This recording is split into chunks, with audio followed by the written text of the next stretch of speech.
They said no one notices my work. They were wrong. And I didn't need to scream to prove it. I just needed to send a 76-page report, right when they were signing their biggest deal of the year. The thing about being invisible is that people forget you're still watching.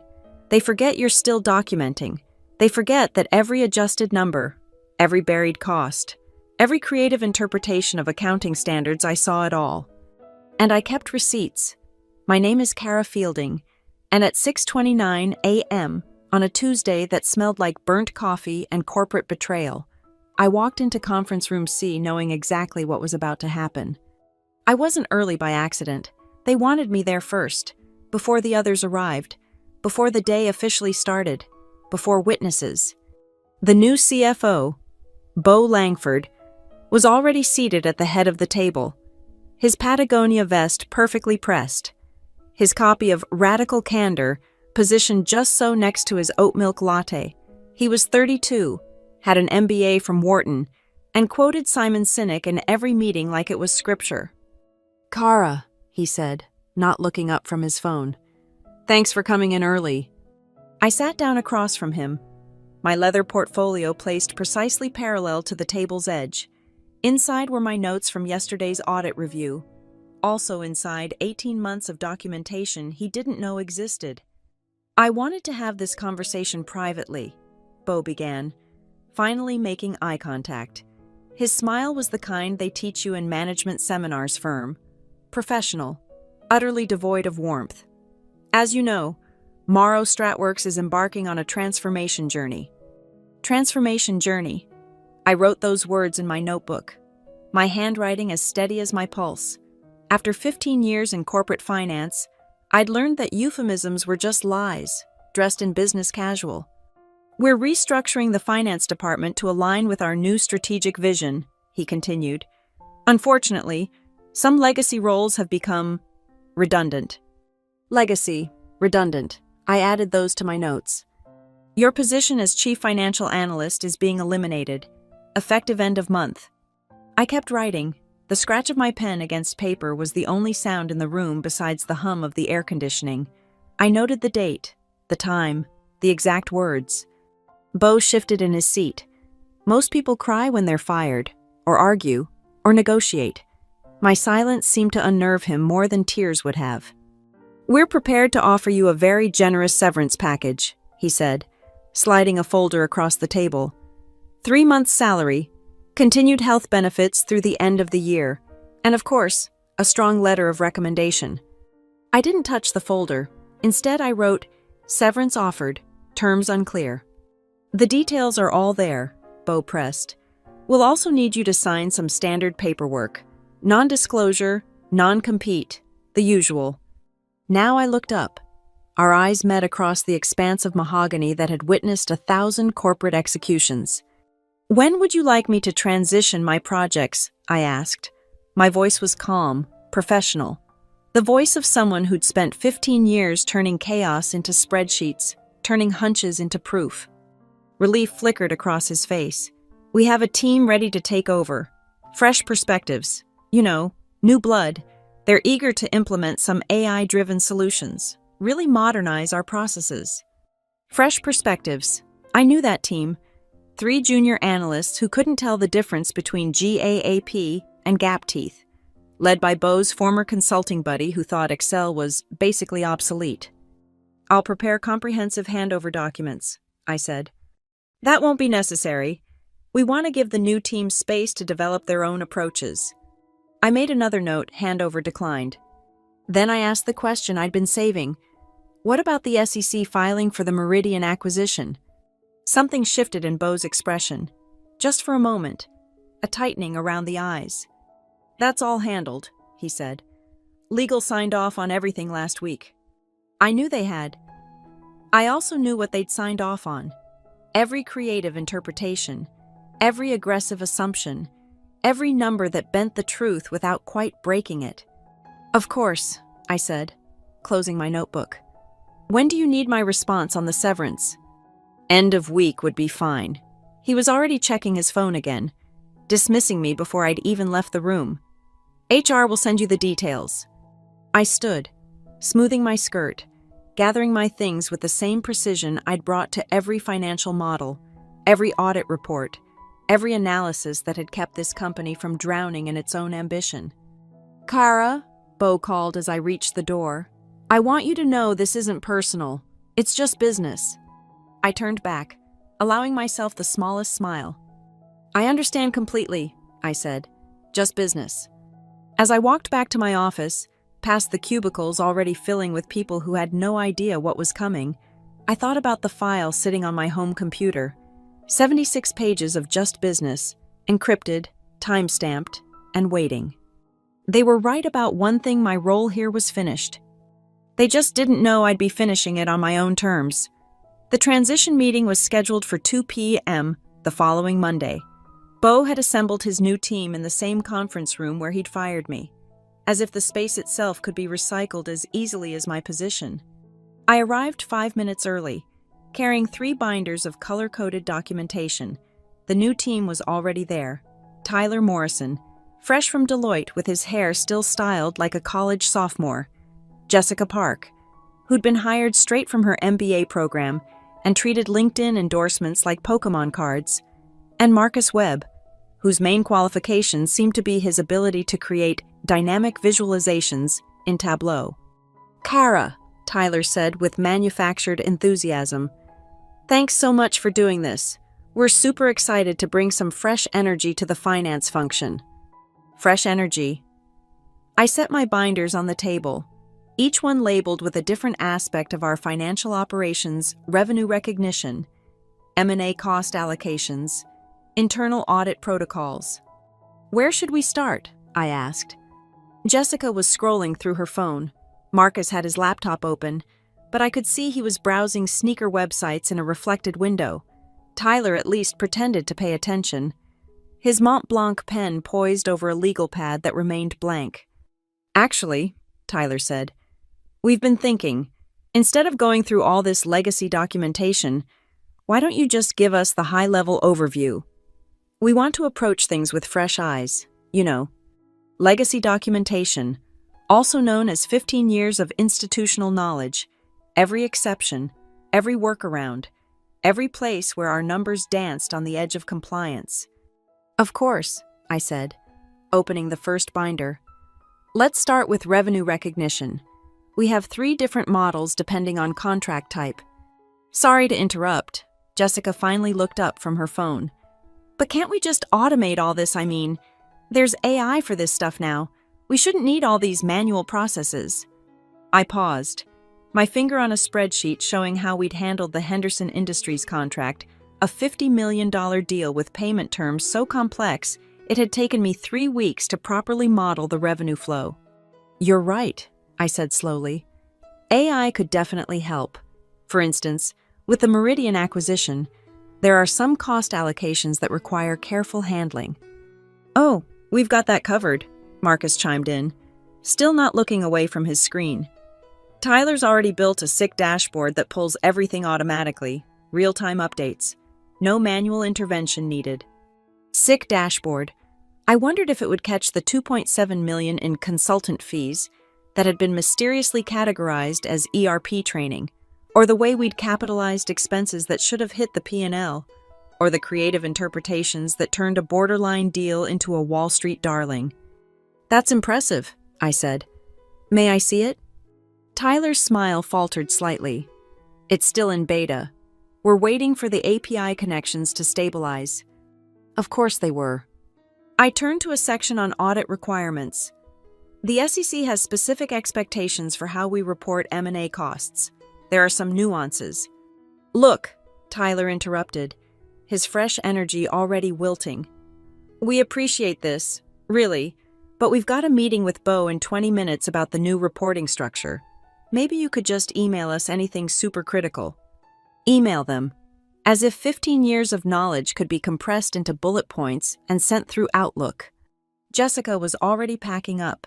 "Yeah, and honestly, we're planning to completely revamp everything anyway. Start from scratch. You know, clean slate?" Clean slate. I thought about the file on my home computer, about the evidence I'd methodically compiled. about the house of cards they were about to inherit without even knowing it existed. Of course, I said, closing my binders. Just one question when the auditors come asking about the Meridian deal. Who should they contact? The three of them exchanged glances. Why would auditors ask about Meridian? Tyler asked. Legal signed off on everything. I'm sure they did, I said, gathering my materials.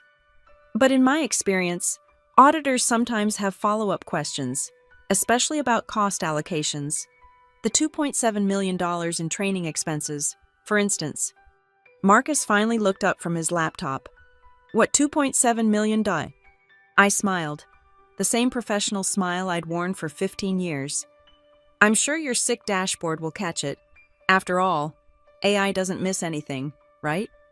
As I walked toward the door, Tyler called after me, his voice pitched slightly higher than before.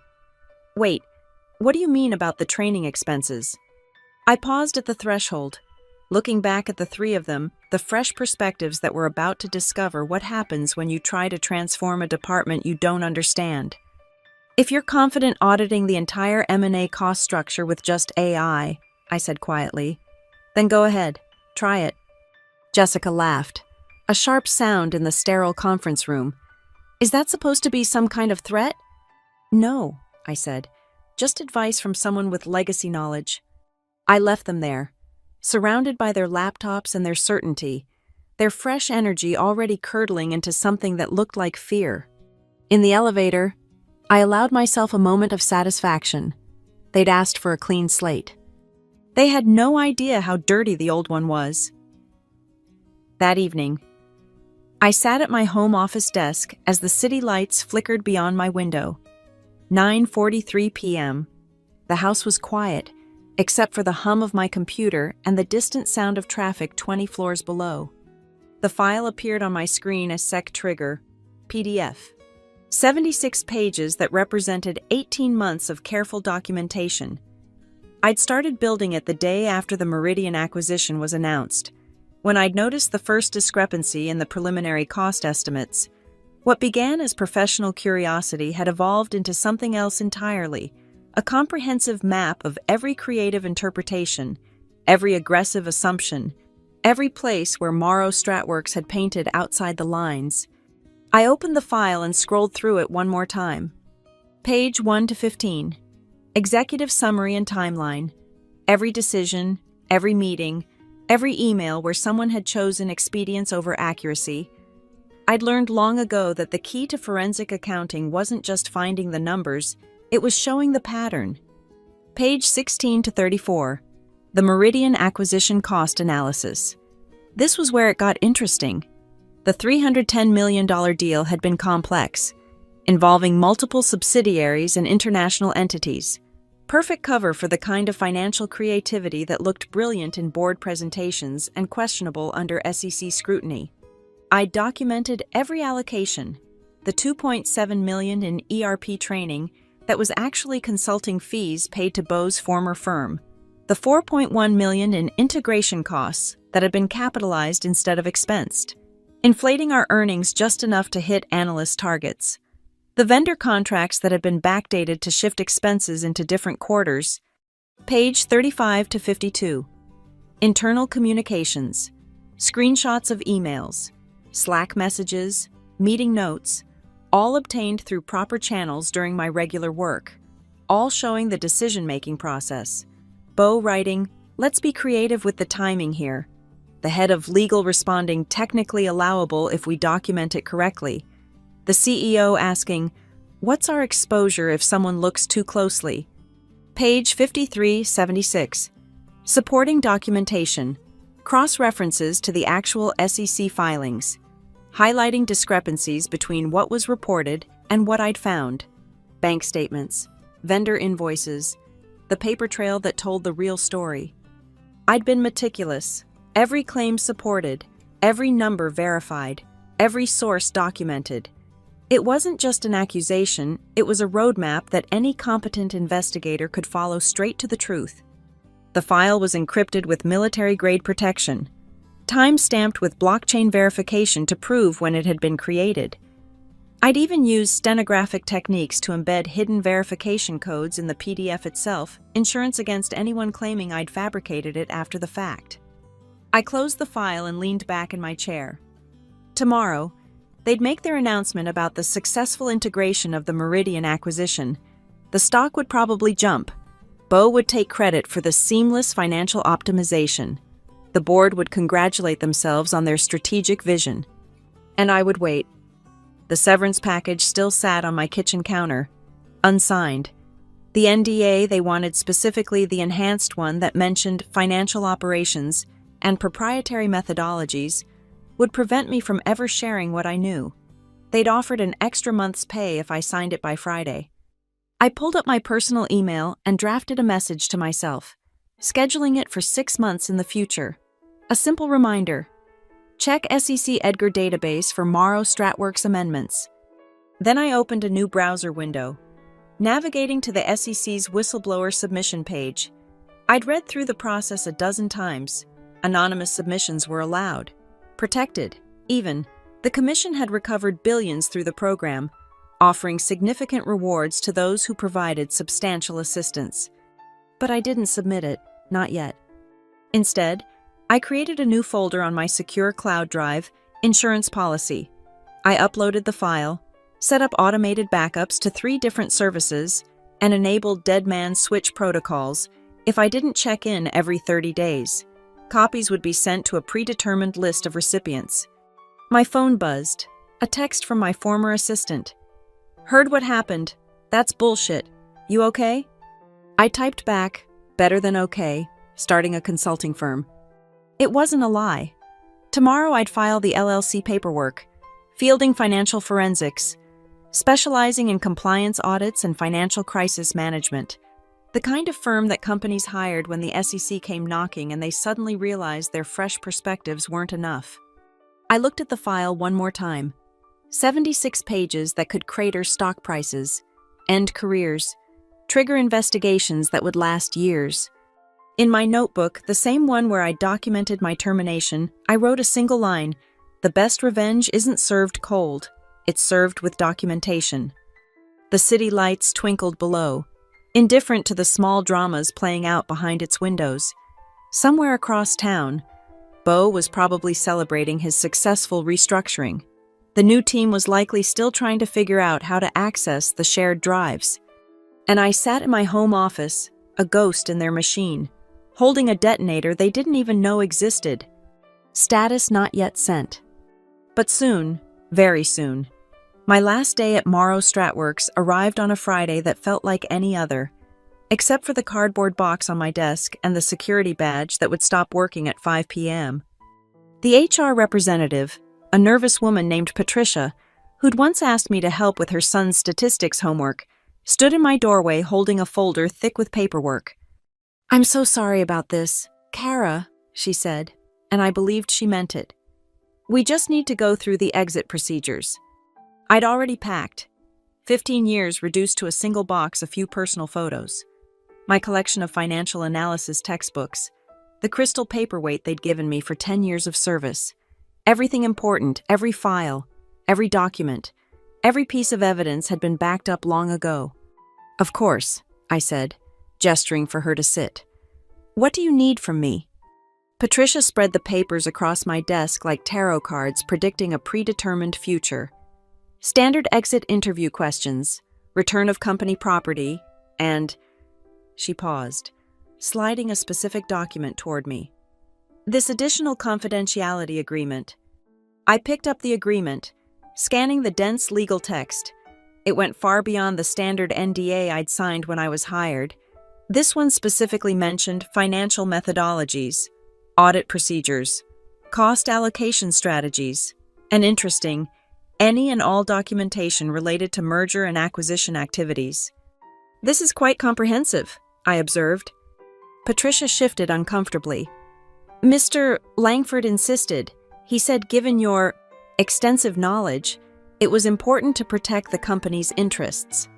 Extensive knowledge, another euphemism to add to my collection.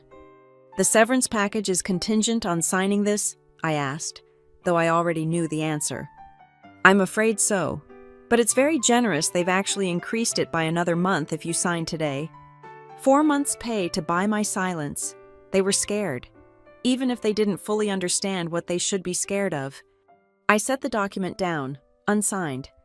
I'll need to have my lawyer review this. Patricia's face fell.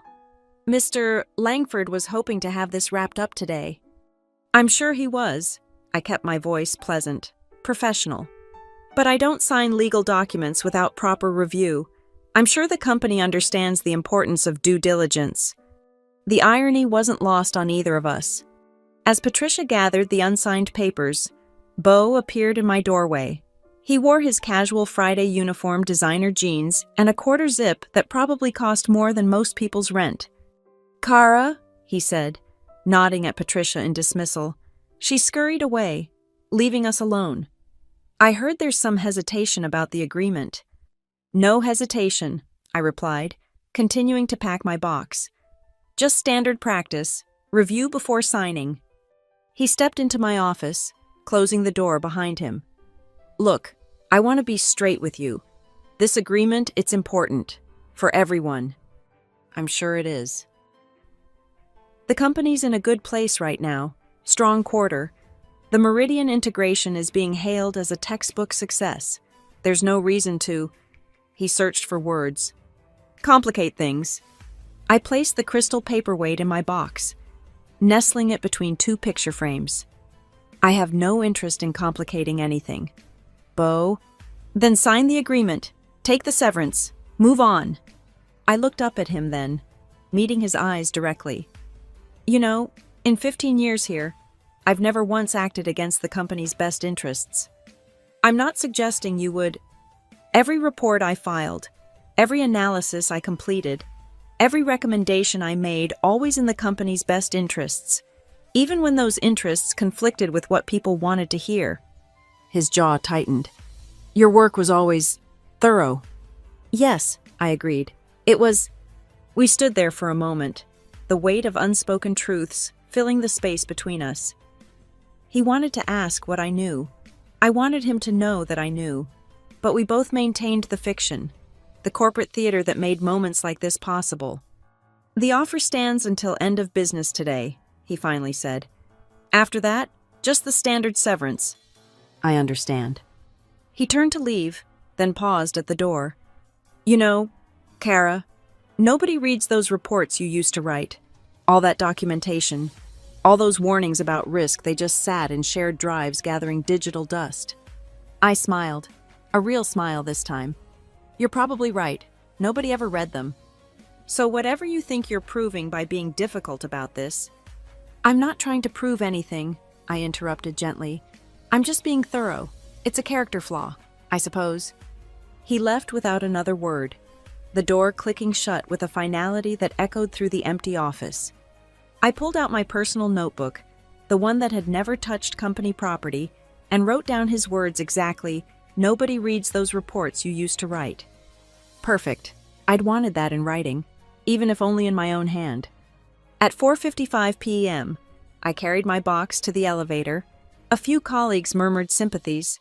The new team was notably absent, probably in another meeting about their fresh perspectives. Security walked me to the door, a final corporate indignity. As I stepped onto the sidewalk, my phone buzzed. A text from an unknown number that I recognized as Beau's personal cell. Last chance. The offer expires at 5. I checked my watch. 4:59. I typed back, "Thank you for the opportunity. I've decided to pursue other options." Then I blocked the number. The city stretched before me, afternoon sun glinting off glass towers full of people who thought they were untouchable. In my bag, next to the box of memories, my personal laptop held a file that would prove them wrong. Not goodbye, I thought as I walked toward the subway, just a countdown. The clock had started the moment I'd refused to sign. Now it was just a matter of waiting for the perfect moment to let it reach 0. The alarm went off at 5:30 a.m. on a Wednesday that would change everything. I'd been waiting 6 weeks, watching Morrow Stratworks' stock price climb on the strength of their successful Meridian integration. The financial press had been effusive. Beau had given interviews about innovative cost management, and strategic financial optimization. Today, they were scheduled to ring the opening bell at the NYSE, a celebration of their record quarter. I made coffee in my kitchen, the morning news playing on mute. The anchors were already showing footage of the Morrow Stratworks team preparing at the exchange. There was Bo in a new suit, the CEO looking confident, the board members shaking hands and smiling for cameras. 6:02 a.m. I opened my laptop and navigated to my secure email client, the one routed through 3 different VPNs, bounced off servers in countries with no data sharing agreements, anonymous, untraceable, designed for exactly this moment. The SEC's whistleblower submission portal was bookmarked. I'd filled out the forms weeks ago, everything except the final upload. My cursor hovered over the attachment button. SEC trigger, EF, 76 pages, a year and a half of evidence. I clicked attach. In the subject line, I typed anonymous submission, potential misrepresentation of capitalized costs. The body of the email was brief but precise. The attached document contains evidence of systematic financial reporting irregularities related to the Meridian acquisition by Morrow Stratworks NYSE MRS2. All claims are supported by internal documentation. Particular attention should be paid to cost allocations in Q3 and Q4 of the previous fiscal year, specifically the categorization of consultant fees and the capitalization of operational expenses. This submission is made in good faith by an individual with direct knowledge of the company's financial operations. Documentation has been preserved and can be provided upon request through appropriate channels. I read it once more. Professional, factual, devastating. Send. The email disappeared into the digital ether, carrying with it 18 months of meticulous documentation. Somewhere in Washington, it would land in an inbox, be flagged by keywords, routed to an analyst who specialized in financial fraud. I closed the laptop and returned to my coffee. On the television, muted but captioned, a financial reporter was saying something about Morrow Stratworks being the success story of the year. The stock ticker showed them up 2% in pre-market trading. I wondered how long it would take. The SEC could move quickly when the evidence was clear, but they could also take months to begin an investigation. Either way, the die was cast. My phone buzzed. A LinkedIn notification someone from Morrow Stratworks had viewed my profile. Then another, then 5 more in rapid succession. Interesting. Why the sudden interest in a former employee who'd been gone for 6 weeks? I pulled up my newly launched website, Fielding Financial Forensics, LLC, clean, professional, emphasizing expertise in compliance audits and financial crisis management, the kind of firm you hired when you suddenly needed someone who understood complex financial structures, someone who could navigate regulatory inquiries, someone who knew where the bodies were buried because she'd drawn the map. By 7 a.m., I was dressed and at my new office, a small but elegant space in a building that housed mostly law firms and consultancies, the kind of neighbors who understood discretion. 8:15 a.m., the market had been open for 45 minutes. I pulled up Morrow Stratworks stock price, still climbing, up 3.5%. The bell-ringing ceremony had gone perfectly. Photos were already circulating on financial news sites. 8:47 a.m., my office phone rang. The caller ID showed a blocked number. Fielding Financial Forensics, I answered. Silence. Then a familiar voice, Kara. It was Patricia from HR. She sounded like she'd been crying. Hello, Patricia, how can I help you? I shouldn't be calling, but something's happening. Federal investigators just showed up. They're in the conference room with legal. They're asking about the Meridian acquisition. I kept my voice neutral. I see. They have documents. Kara, detailed documents. They know about the training expenses, the consultant fees, everything. How do they know? Federal investigators are typically quite thorough, I said. Bo's losing his mind. He keeps asking who could have. She stopped herself. I'm sorry. I shouldn't have called. Patricia, I said gently, if investigators are there, the best thing everyone can do is cooperate fully, and you might want to update your resume. She hung up without saying goodbye. 9:12 a.m. I opened my laptop to check the news. Nothing yet. These things took time to hit the media. But I pulled up Morrow Stratworks stock price again. Down 1%, then 2, then 5. Trading volume was spiking. Someone knew something. Multiple someones. 9:33 a.m. The first news alert hit SEC, investigating Morrow Stratworks over acquisition accounting. The stock price fell off a cliff. I leaned back in my chair, watching the numbers tumble in real time. 15%, 20%. Trading halted at 23% down. My phone rang again. This time, it was a number I didn't recognize. Ms. Fielding. This is Robert Ashford from Preston and Associates. We've been retained by a member of Morrow Stratworks board. We understand you have expertise in financial compliance matters, particularly related to M&A transactions. We'd like to discuss a potential engagement. I see, I said, watching another news alert pop up. My consulting rate is $1,200 per hour, with a minimum 6-month retainer paid in advance. There was a pause. That's substantial. So is my expertise, I replied. Should I expect a contract? I'll need to discuss this with my client. Of course, but Mr. Ashford, my rates go up next week. I hung up and returned to watching the news.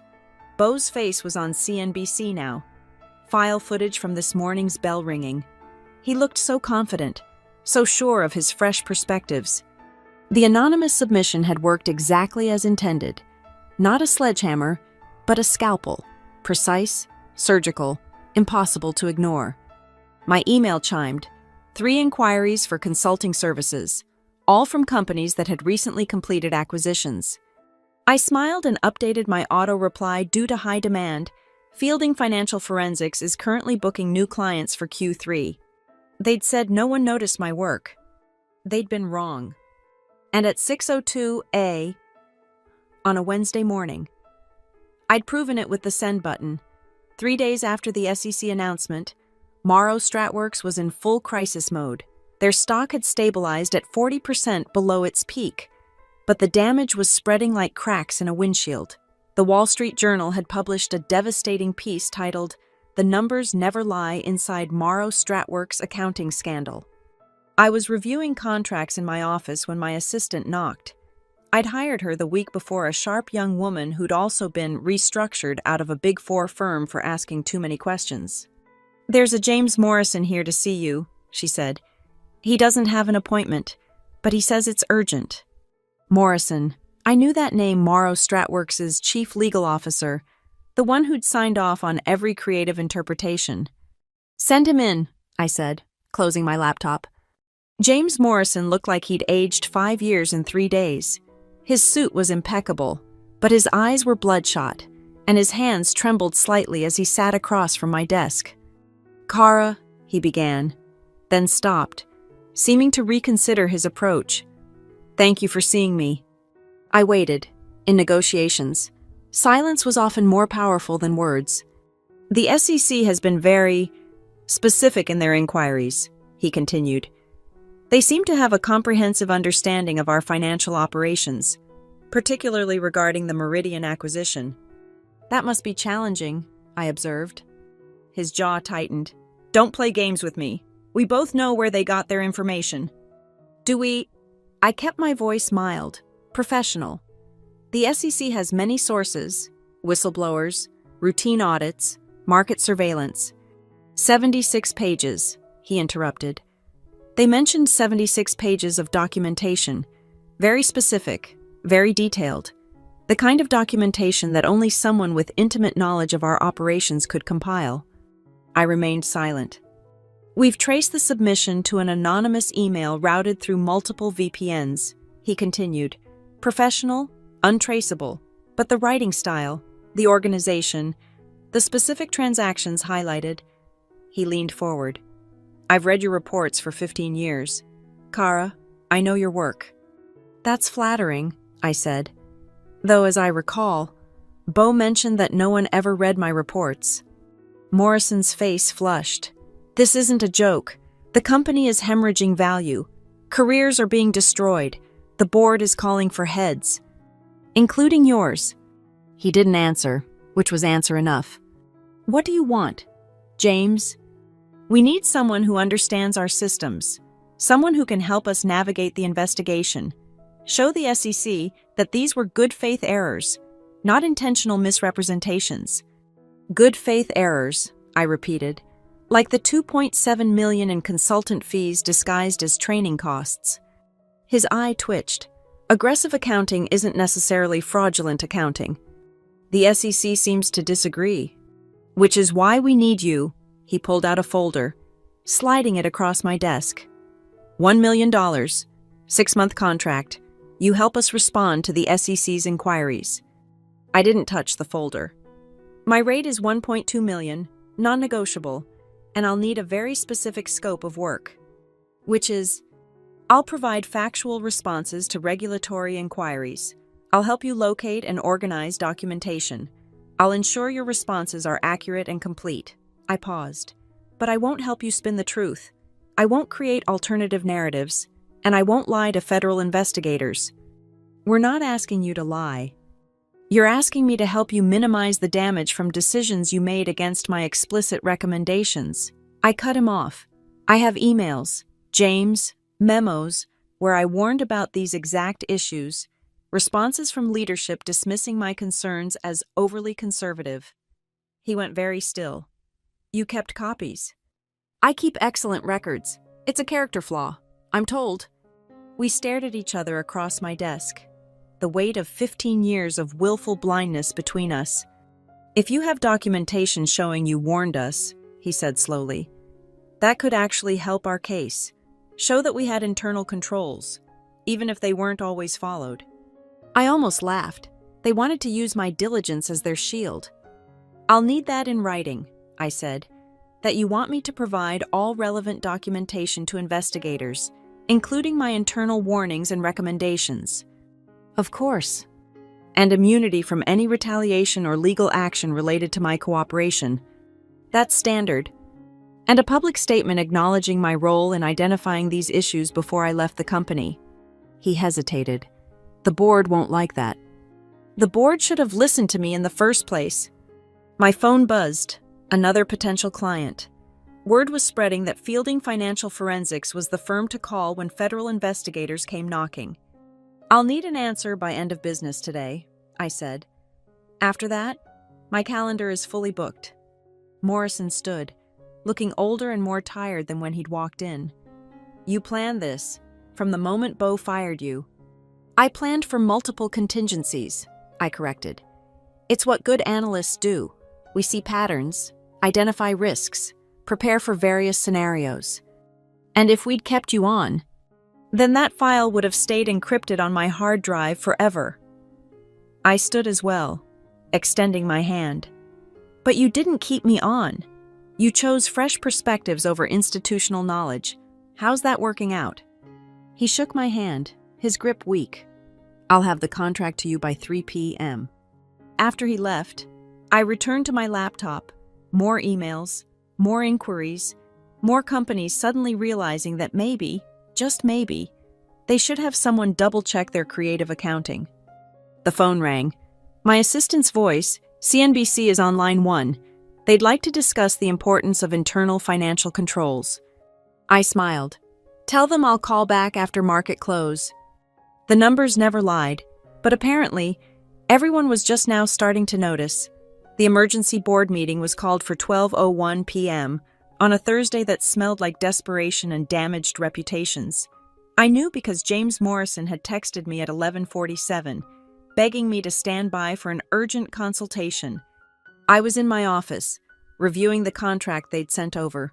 True to his word, Morrison had included everything I'd demanded: the specific scope, the immunity clause, and most importantly, the acknowledgement of my prior warnings. They were so desperate they'd probably have signed anything. At 12:15, my phone lit up with calls. Morrison, the CEO, 3 board members whose numbers I recognized. I let them all go to voicemail. At 12:23, a new number called. I recognized it as belonging to Evelyn Zhao. the lead independent director and the only board member who'd ever taken my report seriously. I answered on the third ring. "Hello, Evelyn?" "Kara." Her voice was steel wrapped in silk. "I'm sitting in a conference room with 11 other board members who just learned that our CFO has been building card houses with our financials. The SEC is breathing down our necks. Our market cap has evaporated by $2 billion. And I've just discovered that our former chief financial analyst warned us about every single issue they're investigating." "I see." "No, I don't think you do. I'm looking at a memo you sent 14 months ago. Subject line, critical concerns regarding Meridian acquisition cost allocations. It outlines, in painful detail, exactly what the SEC is now investigating. Do you know what notation Bo put on it?" I knew, but I let her tell me. "Overcautious as usual. We'll proceed as discussed." And then he CC'd the CEO with a note about your resistance to innovative thinking. I remember. "I bet you do." I heard papers shuffling. "I'm also looking at the anonymous submission to the SEC. 76 pages. Remarkable how closely it mirrors your analytical style. The SEC receives many anonymous submissions." "Cut the shit, Kara." The politeness was gone now. "We both know you sent it. The question is, what do you want?" "I have what I want," I said simply. "A thriving consulting practice, clients who value expertise, the professional recognition I was denied for 15 years. That's it.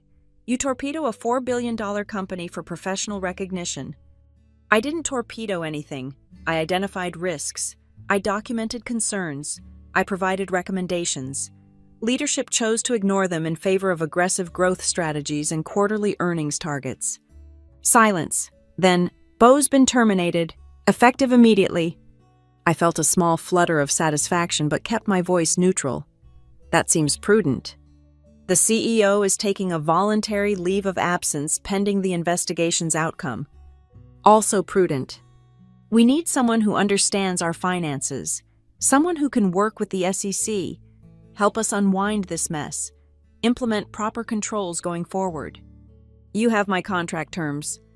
"I'm not talking about a consulting contract." She paused. "I'm talking about Chief Financial Officer." I nearly dropped my phone. "Excuse me. You know our systems better than anyone. You have credibility with regulators. You've already identified the problems. Who better to fix them? The same board that allowed Bo to fire me now wants to hire me as CFO." "The board is under new leadership," she said carefully. "Mine. And I'm very interested in ensuring we never find ourselves in this position again." I looked out my window at the city skyline. Somewhere out there, Bo was probably cleaning out his office, wondering how his fresh perspectives had led to federal investigations. "Double the standard CFO compensation package," I said. "Full autonomy over the finance department, direct reporting to the board, not the CEO, and a public statement that I was terminated despite warning about these exact issues." "You're negotiating." "I'm stating my terms. You called me. Remember." Another pause. "I'll need to discuss this with the board." "Of course. But Evelyn." "My consulting rates go up every week. My CFO terms might too." "You've gotten harder, Kara." "No," I corrected. "I've gotten visible. There's a difference." After she hung up, I pulled up Morrow Stratworks' stock price, down another 8%. The news was reporting that the CFO had been terminated, with speculation about broader leadership changes. My assistant knocked. "There's a Tyler Morrison here. He says he used to work with you. He doesn't have an appointment but looks distressed." Tyler, from the Fresh Perspectives team, the one who'd been so confident his AI could handle everything. "Send him in." Tyler looked like he'd been crying. His designer shirt was wrinkled, his hair uncombed. He sat in the chair James Morrison had occupied days earlier, the family resemblance now obvious. "Ms. Fielding," he began, his voice cracking. I need help." "With what?" "The SEC wants to interview me about the Meridian acquisition, about the dashboards I built. They're saying I should have caught the discrepancies." He looked up at me with red-rimmed eyes. "I don't even understand what the discrepancies are." I studied him, 3 months ago, he'd dismissed my documentation as legacy thinking. Now he was drowning in the complexity he'd claimed to automate. My consulting rate is $1,200 per hour, I said. I'll pay it. I'll pay whatever. I need someone to explain what happened, how we got here, what I missed. I pulled out a contract. As he signed it with shaking hands, I thought about Bo's words. No one reads those reports. Everyone was reading them now. We'll start with the basics, I said, opening my laptop. Let me show you what a real financial analysis looks like. Pay attention this time. He nodded eagerly, fumbling for his notebook. The phone rang again. Another potential client. Another company suddenly concerned about their financial controls. I had Tyler wait while I took the call. After all, I was visible now. And visibility, it turned out, was worth more than any severance package they could have offered. The email arrived at 9:07 a.m. on a Friday, exactly 3 months after I'd sent Sex Trigger PDF into the world. The sender was Predictable General, counsel at Morrow Stratworks, com. The subject line was pure corporate desperation, urgent settlement discussion and consulting arrangement. I let it sit in my inbox while I finished my morning coffee. Fielding Financial Forensics now occupied the entire 12th floor of our building. 23 employees, 16 active clients, a waiting list that stretched into next quarter. At 9:32, I opened the email. Dear Ms. Fielding, the Board of Directors of Morrow Stratworks respectfully requests your immediate assistance in resolving ongoing regulatory matters. We are prepared to offer significant compensation for your expertise and discretion. Please contact us at your earliest convenience. Sincerely, Evelyn Zhao, Board Chair. Attached was a formal proposal. They weren't asking for standard consulting services. They wanted me to provide retroactive documentation showing that proper controls had been in place. They wanted me to testify that the issues were isolated incidents rather than systemic failures. They wanted me to help them rewrite history. The number at the bottom of the proposal was staggering $10 million. I drafted my response. Dear Ms. Zhao, thank you for your proposal. After careful consideration, I must decline. However, I am attaching an alternative proposal for your review. Fielding Financial Forensics, Corporate Integrity Audit and Restructuring Services Fee, $1.2 million. Duration, 6 months scope. Complete forensic audit of all financial operations, implementation of new controls, and full cooperation with regulatory authorities. This proposal includes one non-negotiable requirement. Morrow Stratworks must issue a public statement acknowledging that Kara Fielding identified and documented all current areas of SEC concern prior to her termination, and that her warnings were systematically ignored by leadership. The truth, as I've always maintained, is not negotiable. Best regards, Kara Fielding, CEO, Fielding Financial Forensics. I hit send, then forwarded the entire exchange to my attorney with a note, FYI. They're getting desperate. My phone buzzed immediately.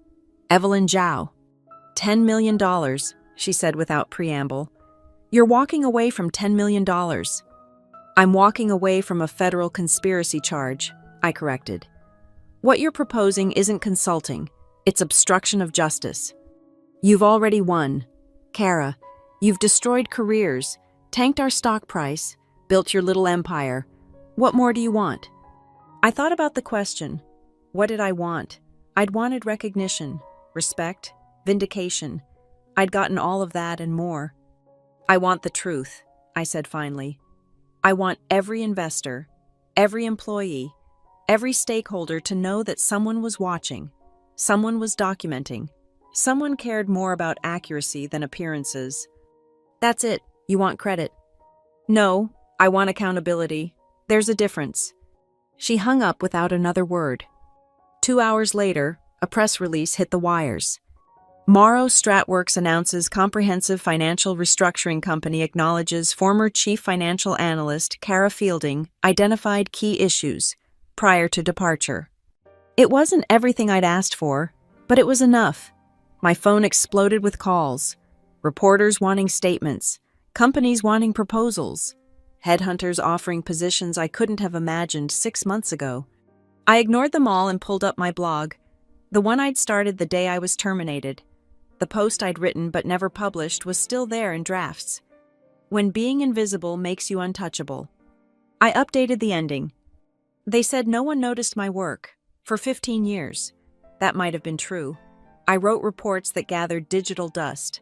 I identified risks that were routinely dismissed. I was invisible by design, a necessary function that operated best when ignored. But invisible doesn't mean powerless. It means you see everything while being seen by no one. It means you can document without interference. It means when you finally choose to become visible, you do so on your own terms, with your own ammunition. I was fired for being redundant, for representing legacy thinking, for resisting innovation. 6 months later, the innovators are gone. The company that dismissed my warnings is under federal investigation, and the invisible analyst they thought they didn't need. She's running a multi-million-dollar consulting firm, helping other companies avoid the same fate. The moral of this story isn't about revenge, though I won't pretend there wasn't satisfaction in watching those who ignored me scramble for my help. It's about the power of patience, preparation, and keeping impeccable records. They were right about one thing: no one noticed my work. But everyone remembers it now. Sometimes the best revenge isn't served cold. Sometimes it's served with a 76-page PDF and a return receipt. No one noticed me, but everyone will remember me. And to those still laboring in invisibility, documenting disasters waiting to happen, fighting to be heard in rooms full of people who refuse to listen, keep your records, trust your expertise, and remember, being invisible today doesn't mean you'll be invisible forever. You just have to pick your moment. I picked mine at 6:02 a.m. on a Wednesday. When will you pick yours? I published the post and closed my laptop. Outside my window, the city hummed with the usual Friday energy. Somewhere out there, another analyst was being ignored. Another warning was being dismissed. Another company was building card houses with their numbers. But also out there, someone was taking notes, building files, waiting. The numbers never lie. And neither do the people who count them. Thank you so much for listening to this story of corporate revenge and vindication. I'd love to know where you're listening from. Drop a comment below, and let's connect. If this tale of patience and preparation resonated with you, please subscribe to the channel and share your own thoughts about workplace justice. Have you ever been the invisible one who saw everything? Tell me your story in the comments.